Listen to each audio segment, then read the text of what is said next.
Yeah, I mean, impressive first round win. I think when you look at the series, I don't think it was an accident. I thought, they were the better team for big stretches of some of those games, and yeah, I mean, we're a lot of respect for them, how hard they work, how they're built, a lot of depth. I think you guys have all seen the how spread out their scoring is. They get contributions from everybody. Goaltender was first star last night, so big test for us. Does it help that you guys played basically a series against them at the end of the season, both in terms of how close those games were and the fact that they were towards the end of the year? Yeah, I don't think so. I mean, it helps a little bit in pre-scouting, but I don't think. I think you throw out the regular season come playoff time. I think they're a different team. Uh, you know, they had to play a really solid game to beat the Stanley Cup champions. And you see that in their game. It was different than when we played them at the end of the season. So we're getting a different team, and I would like to think we're a different team. This team, the way you've done things this year is different than what I've seen, in that you really have four lines, reduce minutes of certain players.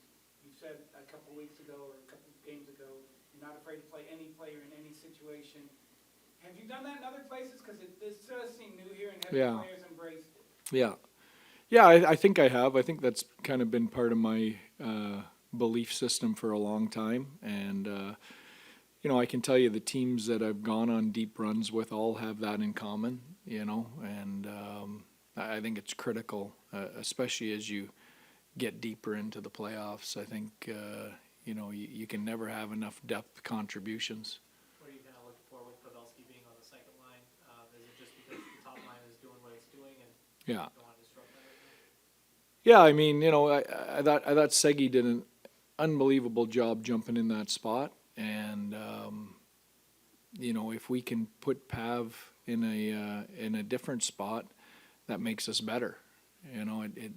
So if that first line can continue to play the way they did against Minnesota, then I think that allows us to be a deeper team with Pav on one of the other lines. But then you also want to have Pavs on the first power play units.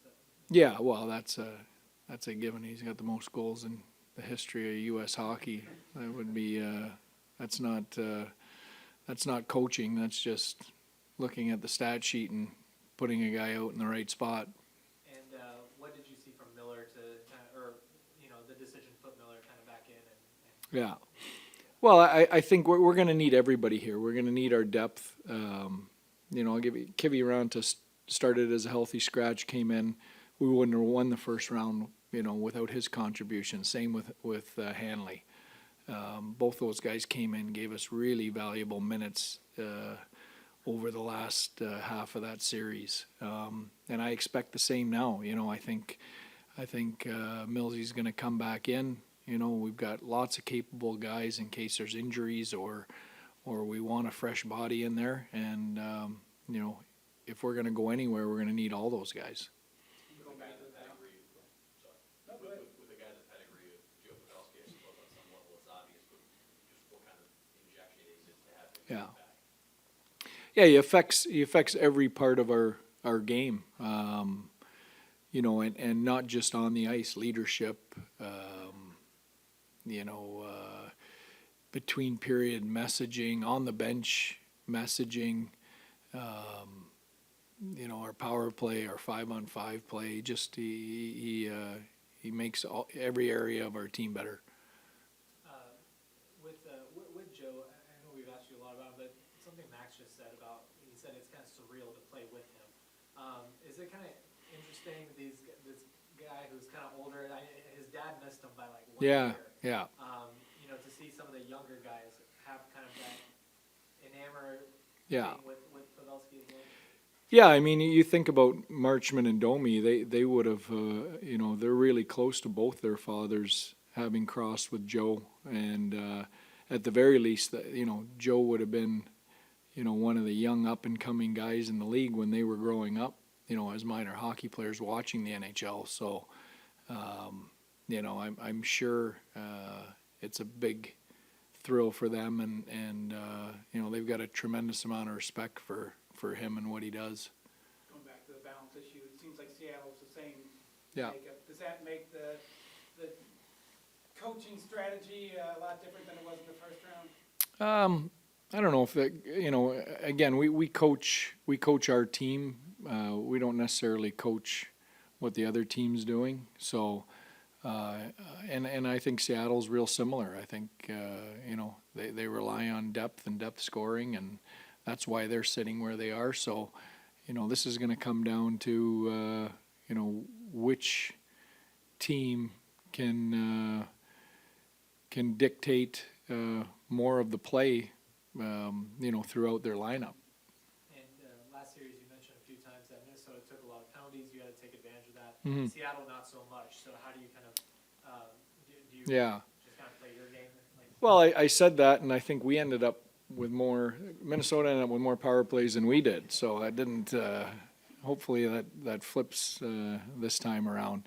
We just got to play. We're going to be aggressive. They're going to be aggressive. It's going to be a real hard-fought series.